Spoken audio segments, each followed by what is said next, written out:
नमस्कार मित्रांनो. तर आजच्या या व्हिडिओमध्ये आपण बघणार आहोत की ऑर्डर ब्लॉकवर किंवा ऑर्डर फ्लोवर एंट्री कशी घ्यायची. आता आपण बऱ्याचशा व्हिडिओमध्ये आपण बघितले की स्मार्ट मनी कन्सेप्ट काय आहे, स्ट्रक्चर मॅपिंग कसं करायचं, त्यानंतर इन्व्हेस्टमेंट कशी फाइंड आउट करायची, ऑर्डर ब्लॉक कसा मार्क करायचा, मिटिगेशन म्हणजे काय, या सगळ्या गोष्टी आपण बघितल्यात. पण बऱ्याच वेळा काय होतं की हा ऑर्डर ब्लॉक हा 200-300 पॉईंटचा असतो किंवा 100-150 पॉईंटचा असतो. तर तिथं स्टॉप लॉस देणं आपल्याला म्हणजे योग्य नसतं. तर अशा वेळी ऑर्डर ब्लॉकवर कन्फर्मेशन कसं घ्यायचं किंवा ऑर्डर ब्लॉकवर आपण एंट्री कशी घ्यायची, तर त्या बाबतीत आज या व्हिडिओमध्ये आपण बघणार आहोत. आणि हा व्हिडिओ बघितला तर तुम्हाला तुमचं पूर्ण बेसिक एस एम सीचं क्लिअर होईल.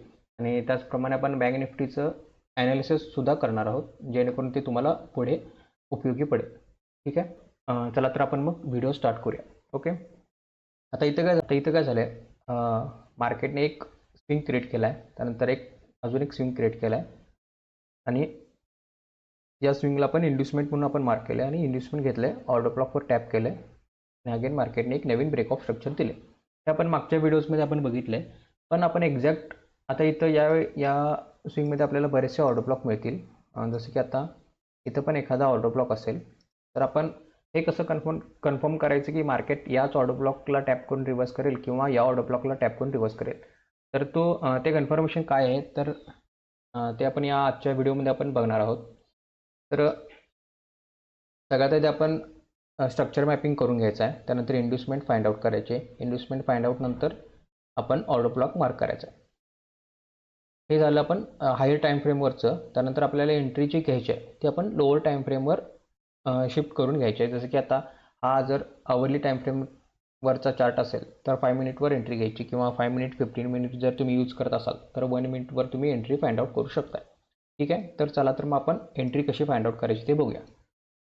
आता हे आपण हायर टाईम फ्रेमवर बघितलं. फॉर एक्झाम्पल हे 1 आवरचं टाईम फ्रेम आहे असं आपण एक्झाम्पल म्हणून घेऊ. ओके. आता हे जी ब्ल्यू लाईन आहे ते 1 आवर टाईम फ्रेम आहे, आणि जे रेड लाईन आहे ते आपण 5 मिनिट टाईम फ्रेम आहे. आता मी इथं जो 1 आवर टाईम फ्रेम आहे तो मी डिलीट करतो. ओके. तर 5 मिनिटवर आपल्याला असे दिसतील. या स्विंगमध्ये आपल्याला बरेचसे स्विंग दिसतील, या स्विंगमध्ये पण बरेचसे स्विंग दिसतील.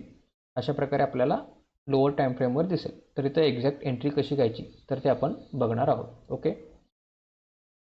ठीक आहे. ओके. तर फॉर एक्झाम्पल अशा प्रकारे मार्केट हायर हायचं फॉर्मेशन क्रिएट करत आहे. आणि ओके, इथं आपला ऑर्डर ब्लॉक आहे असं आपण मार्क करूया. तर आपण लोअर टाईम फ्रेमवरती शिफ्ट व्हायचं आहे, आणि जोपर्यंत मार्केट ऑर्डर ब्लॉकवर टॅप करत नाही तोपर्यंत आपण काहीच रिॲक्ट करायचं नाही आहे. जसं की आता इथं मार्केटने ऑर्डर ब्लॉकला टॅप केलेला आहे. ज्यावेळी मार्केट ऑर्डर ब्लॉकवर टॅप करेल त्यावेळी जो रिसेंटचा स्विंग आहे तो आपल्याला इथे मार्क करायचा आहे. आता इथं आपल्याला रिसेंटचा स्विंग कुठला दिसतोय, जो लोअर हाय आहे तो हा आहे. ओके. तर इथं मार्केटने काय केलं आहे, अजून एक स्विंग क्रिएट केला आहे, आणि परत एक नवीन आपल्याला लोअर हाय इथं बघायला मिळतो. तर इथला लो जो आहे तो इथे शिफ्ट होणार, कारण हा आपला जो रिसेंटचा स्विंग इथे शिफ्ट होणार. बरोबर. इथे आपल्याला काय करायचं नाही आहे. मार्केट जेव्हा रिसेंटचा जो आपला स्विंग आहे किंवा हाय आहे जोपर्यंत ब्रेक करत नाही तोपर्यंत आपण इथे ॲक्शन घ्यायची नाही आहे. ओके. मार्केटने इथे लो ब्रेक केला, सॉरी हाय ब्रेक केला, आपण इथं अलर्ट व्हायचं आहे. तर आपण हा चॉक किंवा ब्रेक ऑफ स्ट्रक्चर म्हणून मार्क करायचा आहे. तर आपण बेसिकली काय करतो, ब्रेक ऑफ स्ट्रक्चर किंवा चॉक नंतर आपण काय करतो, इन्व्हेस्टमेंटची वाट बघतो. इन्व्हेस्टमेंट नंतर आपण ऑर्डर ब्लॉक फाइंड आउट करून इथे एंट्री घेतो. तर मार्केट एक इन्व्हेस्टमेंट क्रिएट करेल. ओके. अशा पद्धतीने एक इन्व्हेस्टमेंट क्रिएट करेल. त्यानंतर अजून एक नवीन हाय क्रिएट करून त्या इन्व्हेस्टमेंटला घेतल्यानंतर आपण इथल्या एखाद्या ऑर्डर ब्लॉकवर आपण एंट्री घ्यायची आहे. ओके. आणि या ऑर्डर ब्लॉकचा आपला स्टॉप लॉस असेल. आणि अशा प्रकारे आपण जो मेजर आपला हाय आहे तिथपर्यंत आपण ओके या ट्रेंडला आपण फॉलो करू शकतो. हे झालं लोअर टाईम फ्रेम. आता हायर टाईम फ्रेमवर आपल्याला बघितलं की हायर टाईम फ्रेमवर आपल्याला या प्रकारे दिसेल, पण इथं हे स्टॉप लॉस मोठे होतील. त्यामुळे आपण लोअर टाईम फ्रेमवर या पद्धतीने आपण कन्फर्मेशन घेऊन आपण इथे एंट्री घेऊ शकतो. चला तर आपण रिअल चार्टवरती बघूया. आता बँक निफ्टीचा ॲनालिसिस बघणार आहोत. रिसेंटचा आपल्याला ब्रेक ऑफ स्ट्रक्चर इथं बघायला मिळतो. आपण ब्रेक ऑफ स्ट्रक्चर म्हणून मार्क करूया. आता या झोनमध्ये इंड्युसमेंट कुठं आहे, तर हा झोन आपल्याला ॲज अ इंड्युसमेंट म्हणून आपण मार्क करायचा. आणि आपला ऑर्डर ब्लॉक कुठं आहे, तर हा एरिया आपला ऑर्डर ब्लॉक आहे. ओके. तर बँक निफ्टीनं ऑर्डर ब्लॉकला टॅप केले. नवीन ब्रेक ऑफ स्ट्रक्चर आपल्याला दिलेलं आहे. त्यानंतर या ब्रेक ऑफ स्ट्रक्चर नंतर आपण इंड्युसमेंट फाइंड आउट करतो. तर इंड्युसमेंट कुठं आहे, तर ही आपल्याला इंड्युसमेंट म्हणून मार्क करायचं आहे. इंड्युसमेंट नंतर आपण ऑर्डर ब्लॉक फाइंड आउट करतो. तर या झोनमध्ये ऑर्डर ब्लॉक ही आपण शॅडो घेऊ शकतो. ओके. अगेन एक नवीन ब्रेक ऑफ स्ट्रक्चर दिलं आहे. त्यानंतर इथे इंड्युसमेंट मिळालेली आहे. इंड्युसमेंट नंतर ऑर्डर ब्लॉक, ही कॅन्डल आपण ऑर्डर ब्लॉक म्हणून मार्क करायचं. ओके. ऑर्डर ब्लॉकवर टॅप केलं. त्यानंतर नवीन आपल्याला ब्रेक ऑफ स्ट्रक्चर दिले. आता बऱ्याच जणांना प्रश्न पडला असेल की ऑर्डर ब्लॉक, इथं हा ऑर्डर ब्लॉक फेल झाला आहे. तर हा ऑर्डर ब्लॉक इथं फेल नाही झालेला आहे. तर मार्केटने हायर टाईम फ्रेमवरची पण लिक्विडिटी स्वीप केलेली आहे. हा इथं स्वीप केलेला आहे लिक्विडिटी. आणि स्वीप करणं म्हणजे आपल्याला अजून एक कन्फर्मेशन असते की मार्केट इथून रिव्हर्सल देण्याचे चान्सेस जास्त आहेत. ओके. आपल्याला नवीन ब्रेक ऑफ स्ट्रक्चर इथं मिळालेलं आहे. ओके. ब्रेक ऑफ स्ट्रक्चर नंतर आपण इंड्युसमेंट फाइंड आउट करतो. तर इंड्युसमेंट आपल्याला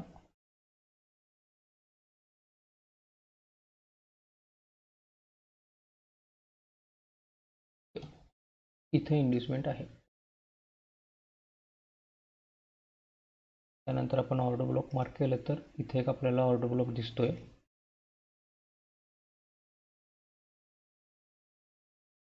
त्यानंतर दुसरा ऑर्डर ब्लॉक आहे तो इथं आहे.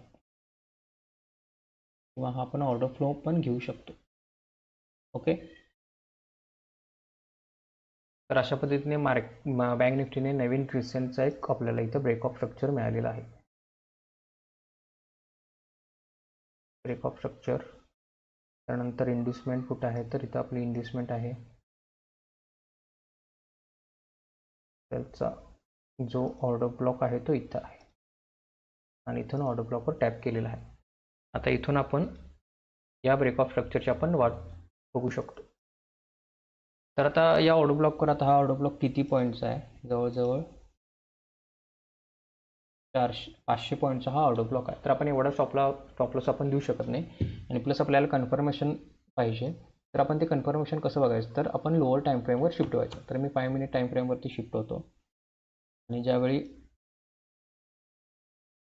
मार्केट ऑर्डर ब्लॉकवर टॅप करेल तेव्हा मी रिसेंटचा जो स्विंग आहे तो मी मार्क करेन. रिसेंटचा स्विंग कुठं आहे, तर इथं आहे. ओके. अशा पद्धतीने रिसेंटचा स्विंग इथं आपण मार्क केला आहे. ओके. फायनली बँक निफ्टीने रिसेंटचा स्विंग ब्रेक केला आहे. बायर्सने इन्व्हाइट केलं, इथे इंड्युसमेंट क्रिएट केलं आहे. इंड्युसमेंट नंतर आपण इंड्युसमेंट मार्केटला घेऊ द्यायचं आहे. ओके. इथे बँक निफ्टीने इंड्युसमेंट घेतलं आहे. त्यानंतर आपण या ऑर्डर ब्लॉकवर टॅप होण्याची वाट बघायची आहे.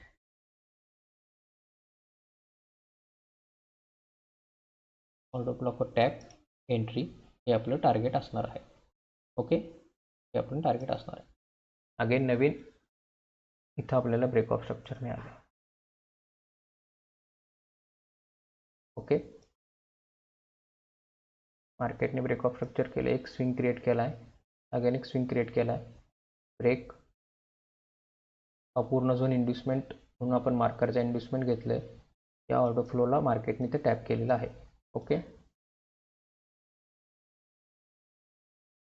आणि इथून एक मार्केटने नवीन ब्रेक ऑफ स्ट्रक्चर दिलेला आहे. आपण ब्रेक ऑफ स्ट्रक्चर म्हणून मार्क करायचं आहे.